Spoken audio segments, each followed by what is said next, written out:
Bonjour Quentin Dufour.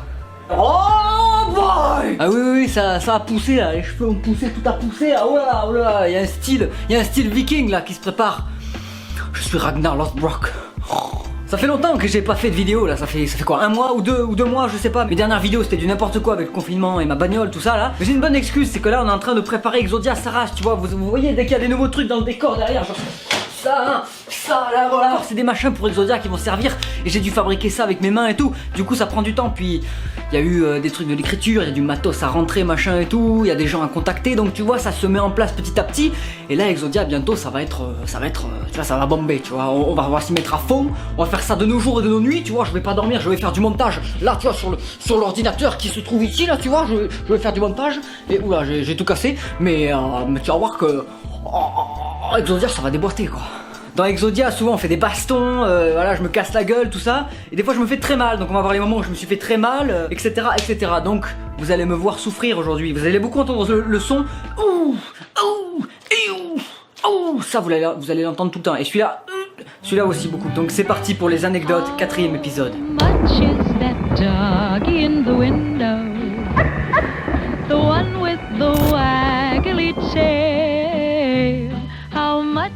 On va commencer par une première blessure qui m'est arrivée pour l'épisode 2 d'Exodia, pendant le tournage de l'épisode 2, donc c'était ma première blessure de tous les tournages d'Exodia.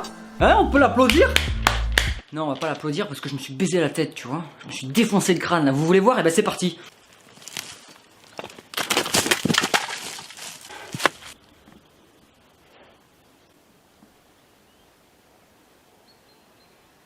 Alors que j'explique un peu comment cette chute un peu débile et absurde est arrivée, je portais des Rangers, c'est-à-dire ces énormes godasses là, vous voyez, et c'est tellement dur que on a aucune sensation sous les pieds en fait. Oh, putain, j'ai foutu de la poussière partout. On a aucune sensation sous les pieds, et du coup tu sais pas quand la branche elle va casser ou pas parce que tu sens rien. C'est vraiment, quand je dis que c'est dur, c'est que c'est une putain de semelle, tu sens rien. Du coup j'ai pas vraiment senti où j'ai mis mon pied, et puis la branche a cédé sous mon poids quoi. Et je me suis égratigné la tronche quoi, ouais ça arrive. D'ailleurs dans l'épisode 2 on peut voir un peu plus tard quand je vole des pommes et des pommes de terre tout ça, que j'ai mon petit truc ici derrière, ma petite égratignure, tu vois, oui parce que je me suis assommé la tronche mais j'ai continué le tournage. C'est ça être... Aouh. Deuxième anecdote, l'épisode 4. Je me suis aussi fait mal à la tronche, vous savez la scène hyper tendre quand je me coupe la main. Ben il y a un moment donné dans la scène, je l'ai laissé dans l'épisode, mais où je tape plus ou moins ma tête avec le dos de la machette, comme ça. Attendez, je vais chercher. Il y a un moment où je l'ai tapé un peu fort contre mon front, et je me suis un petit peu ouvert. Oui donc, illustration dans cette vidéo où je me filme dans mon miroir, mais c'était bon, je crois que c'était un jour après, j'avais filmé ça. Donc ça rend pas aussi bien que sur le moment où il y avait un peu de sang, tout ça, tu vois.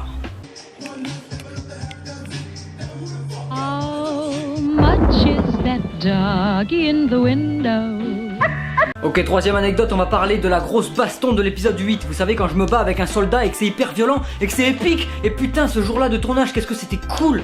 J'en ai pris plein la gueule mais c'était vraiment cool quoi. Salut Alexis. Alexis c'est lui. Voilà.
Donc là je vais pas m'attarder sur un seul truc hein. Une baston, tu refais des fois plusieurs fois une scène où tu te prends un meuble dans la tronche. Illustration.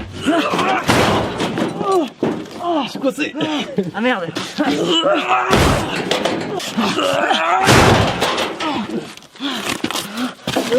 Voilà, il y a des moments dans les scènes de baston où t'es dans un état second tellement t'es dedans que tu ressens plus la douleur. Notamment voilà pourquoi j'arrive à me prendre le meuble dans le visage. Laissez-moi donc vous montrer une petite compilation de cette vidéo que j'ai appelée Prends-en donc plein la gueule Genaël. C'est moi Genaël.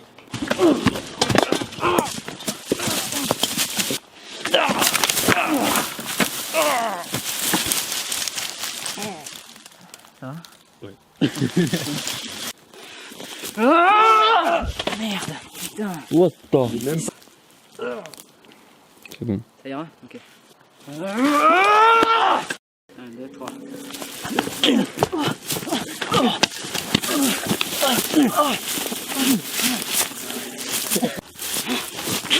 Ah merde. Attends, mais j'ai fait la danseuse. Ah merde. Ah oui, merde.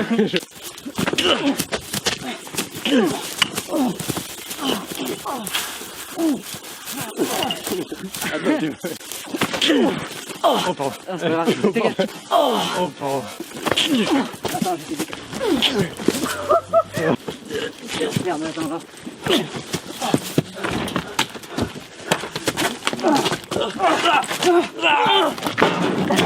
Oh mec, ça va? Ah c'est bon,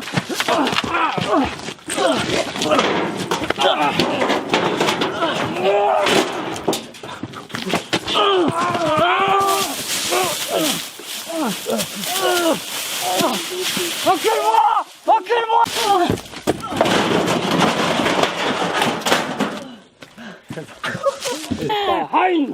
Hein. Ok. Hein! Tu fais ça toi. D'accord. Ok, c'est bon? Ouais. 1, 2, 3. Bichette.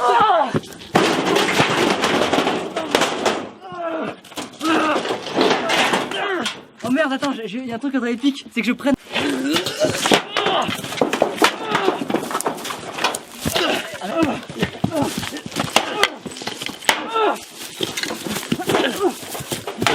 Merde.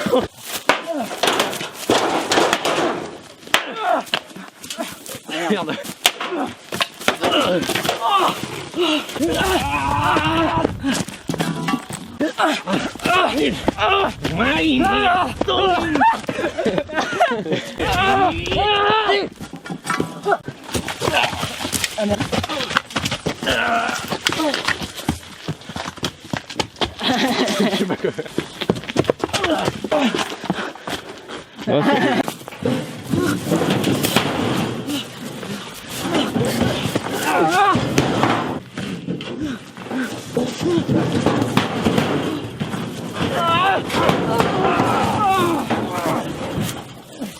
Ok.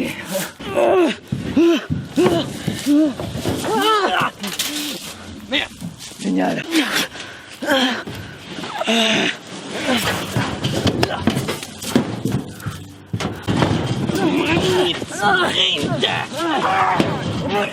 Pardon, il a dit mine and sprint.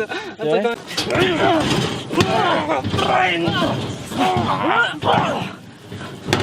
ça va? Ouais, ouais, ouais. J'ai cru que je t'avais fait mal.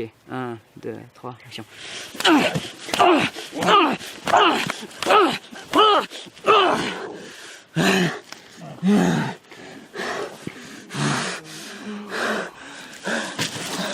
Durant cette baston épique, il y a un plan où je passe à travers un meuble en métal et la caméra me suit en se retournant dans tous les sens comme ça. Ouais, je sais que vous vous rappelez de ce plan parce qu'il est épique, tout le monde se rappelle de ce plan, bordel, il était tellement cool à faire et c'est tellement puissant à l'image, tu vois, ouais. Ce plan a été assez difficile à faire parce qu'il fallait que le caméraman soit extrêmement synchro en même temps que ma chute. Quand il tourne la caméra, on n'avait pas de stabilisateur, donc il fallait tourner vraiment la caméra à la main comme ça. Et en même temps, il fallait qu'on ait suffisamment les couilles pour rentrer dans le meuble fort, quoi. Donc on a recommencé, je crois que c'était 12 fois. 12 ou 9 fois, je sais plus, je vais mettre le numéro là. Voilà, on a recommencé ce nombre de fois. Et voici pour vos jolies mirettes une petite compilation de mes plus grandes branlées dans le meuble. Cette phrase, putain, mais d'où je sors ces phrases quoi?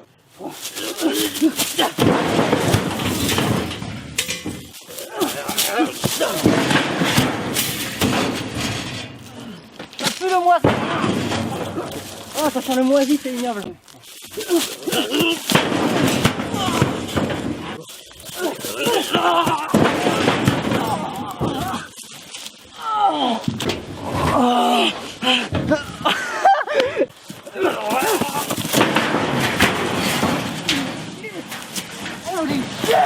C'était énorme, mais bon, on va refaire.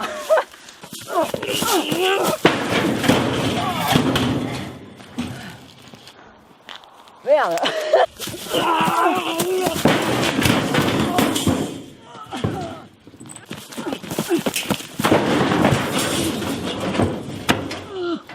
C'est marrant, à chaque début de plan, juste avant qu'il me relance dans le meuble, on avait ce petit toc de se tapoter les joues, chacun l'un l'autre pour se donner du courage. C'était réellement un truc qu'on se disait, il faut qu'on le fasse, comme ça marche, sinon on va se faire mal. Parce que je vous raconte pas comment c'est flippant quand quelqu'un vous pousse en arrière dans un meuble, parce qu'on voit pas ce qu'il y a derrière. Ok, anecdote suivante. Dans l'épisode 9, si vous vous rappelez bien, j'appuie sur la main d'une statue et je passe à travers le sol et je me casse la gueule dans une grotte et j'atterris au fond du trou. Et c'est là que je trouve l'œuf. Et donc vous avez pu remarquer que voilà, oui, je me cassais la gueule dans une grotte. Ce qui est quand même pas courant, hein. D'habitude, on se casse la gueule dans les escaliers, hein, comme une personne, j'ai envie de dire comme une personne normale. Donc là pareil, j'étais tout seul sur le tournage et je recommençais 10 000 fois le même plan parce que j'étais jamais satisfait de la chute, quoi, de la cascade, hein.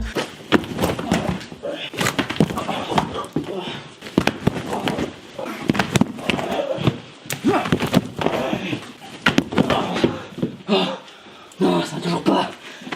Il en faut du plus violent que ça, putain. De toute façon, je suis rarement satisfait de moi-même. Je veux dire, j'ai un complexe d'infériorité où je suis qu'une merde. Et vous remarquerez dans ces chutes que je tombe toujours pas loin d'une petite pointe de pierre, une petite stalagmite. Et oui, stalagmite, ça monte, stalactite, ça tombe. C'est le mythe monte, tombe, tite tombe. Voilà, c'était un petit tips pour ceux qui sont cons. Donc voilà, j'ai recommencé la scène peut-être une dizaine de fois. Et la 10e fois, c'était la fois de trop, où je me suis explosé la jambe tellement fort que je pouvais plus bouger. J'étais scotché par terre. Je tenais ma jambe et j'étais par terre. Je pouvais pas me relever. La douleur était tellement forte que j'étais juste en boule par terre dans la boue. La vidéo dure 5 minutes. Je vais pas tout vous montrer parce que ce serait trop long. Ce serait absurde de vous montrer 5 minutes de moi par terre en boule. Non mais soyez pas con, sans déconner, ce serait complètement absurde. Mais putain, mais arrête d'argumenter, ce serait absurde, espèce d'abruti. Bref, je me suis explosé la jambe et je pouvais plus me relever. Et donc, ça fait des belles images pour vous. Oh, putain.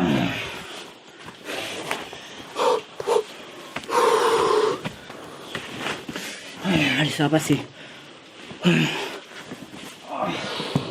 Ah, sa mère.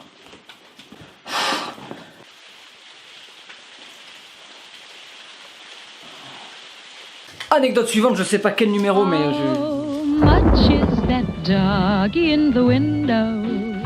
c'est l'épisode 13 ou le 14. Je crois que c'est le 13. Oui, je crois bien que c'est le 13, mais je suis pas sûr. Non, c'est le 12. Putain, c'est le 12. Oh, le con, c'est réellement le 12 par contre. Oui, c'est l'épisode 12. Tout le monde s'en branle, moi le premier. Épisode 12, je me fais à un moment donné courser par un intraterre et je passe à travers la porte d'une maison pour lui échapper.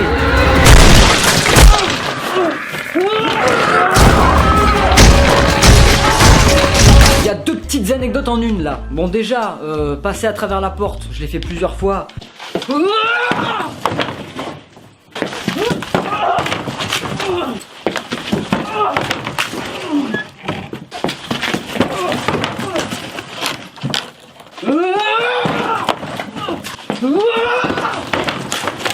Et au bout d'un moment, je me suis explosé la tronche comme d'habitude, mais là, bon, ça allait cette fois-ci. C'était juste à force de défoncer une porte, t'as un peu mal au corps, quoi, mais pas plus. Mais le truc qui était intéressant avec cette scène, c'est que dans cette baraque abandonnée, le jour où on est venu tourner, il y avait un renard mort devant la porte que je devais défoncer. Il y avait qu'une seule porte dans la baraque que je pouvais défoncer, c'était celle-là, et il y avait un renard mort sur une poutre. Faut pas que je marche sur le renard. Oh, là, il va juste se viander et avoir mal et... Oui, voilà, c'est ça. Et au montage, il va faire genre qu'il s'est pas fait mal. Voilà, donc je devais exploser une porte en sautant par-dessus un renard à moitié décomposé. Et évidemment, quand tu pètes une porte dans une baraque abandonnée, ça fait du vent et beaucoup de poussière parce que la porte balance. Donc, je pense que j'ai respiré pas mal de particules de cadavres de renard. Ouais. Et vous faites quoi dans la vie? Moi je fais ça, je renifle beaucoup de particules de renard mort. Le cadavre c'est... Mini anecdote pour vous faire plaisir parce que ça fait un moment, ça c'est juste un plan foiré où je me pète la gueule, pas très violemment hein, mais en fait j'ai fait tomber mon fusil. C'était dans les premiers épisodes d'Exodia, je venais d'acheter mon fusil, celui-là là, et du coup j'en prenais grand soin et je me suis pété la gueule en m'entravant sur un fil de fer de vigne et voilà, c'est tout. Juste pour vous dire que je suis quelqu'un qui se pète la gueule énormément. Tout le temps. Tous les jours. Tout le temps.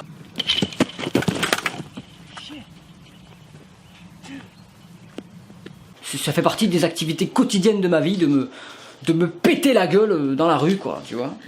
Voilà. Tout le temps.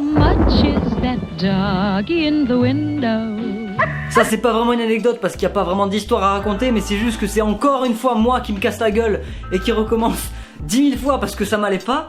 Et je sais pas, je trouve ça absurde à force.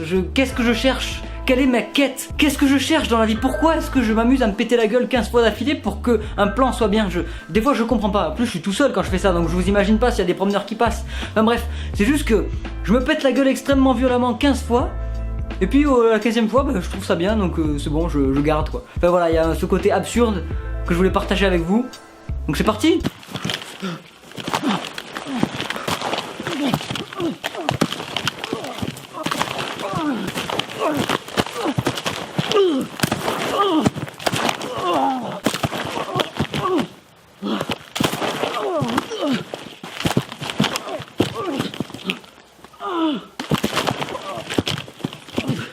Je suis sonné et j'ai fait de la merde.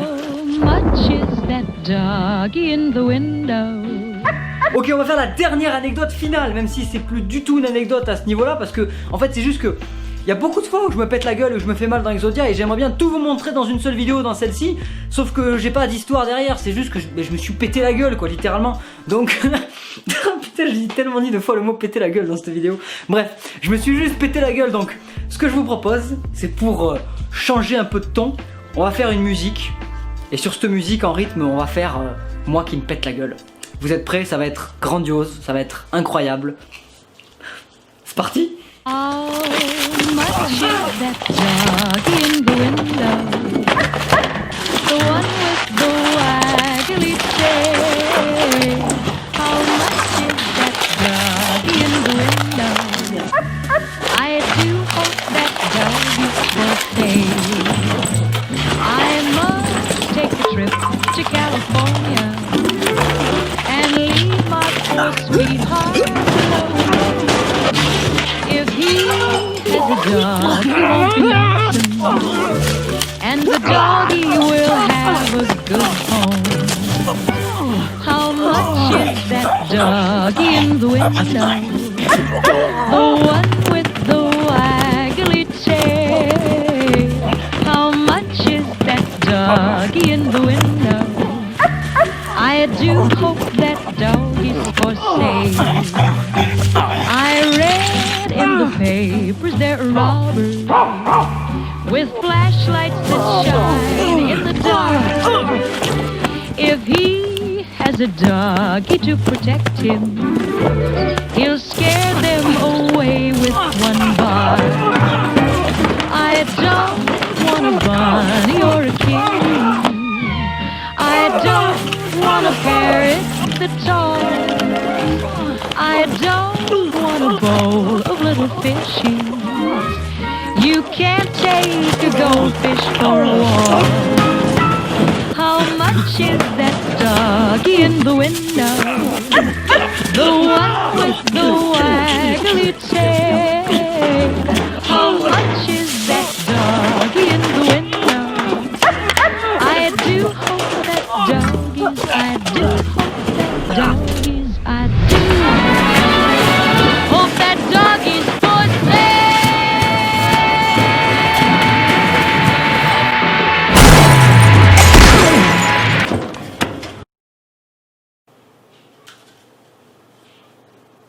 Un tube. un tube interplanétaire, c'est tout ce que je peux dire. Puis je sais pas, dans cette musique, il y a un truc au niveau des paroles, quoi. C'est vraiment, c'est profond, quoi. Ça dit des vraies choses de la société, quoi. Ça m'a fait plaisir de faire une vidéo, c'était cool là, ce petit sentiment qui revient, la proximité machin avec le public, c'est cool. Ça m'avait manqué là, ces 2 derniers mois. Si vous voulez avoir des news sur Exodia, dites-le moi aussi si ça vous intéresse, je pourrais, voilà, genre à la fin des vidéos comme ça, vous dire, ben on en est là, on a fait ça, tiens aujourd'hui on a fait ça, machin, ça pourrait être sympa. Petit bonus que je tourne dehors sans aucune raison apparente, on a commencé à tourner la saison 2 d'Exodia et comme à mon habitude, je me suis encore pété la gueule sans faire exprès pendant le tournage et ça a été filmé par le drone. Voilà, donc petit bonus pour vos yeux ébahis. C'est pas ça qu'on dit, c'est pas ça. Il y a du tonnerre, faut que je rentre.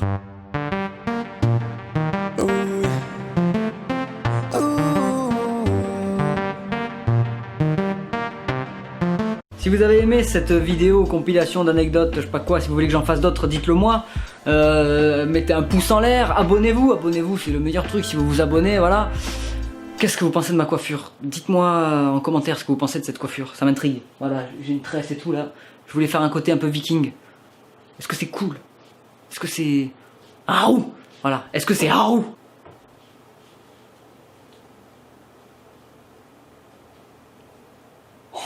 Bon, j'arrête de faire n'importe quoi. Prenez soin de vous les rednecks et on se voit dans la semaine.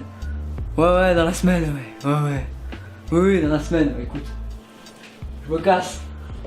On se voit dans la semaine, mais par là je peux pas me barrer, donc écoute, je vais aller là-bas.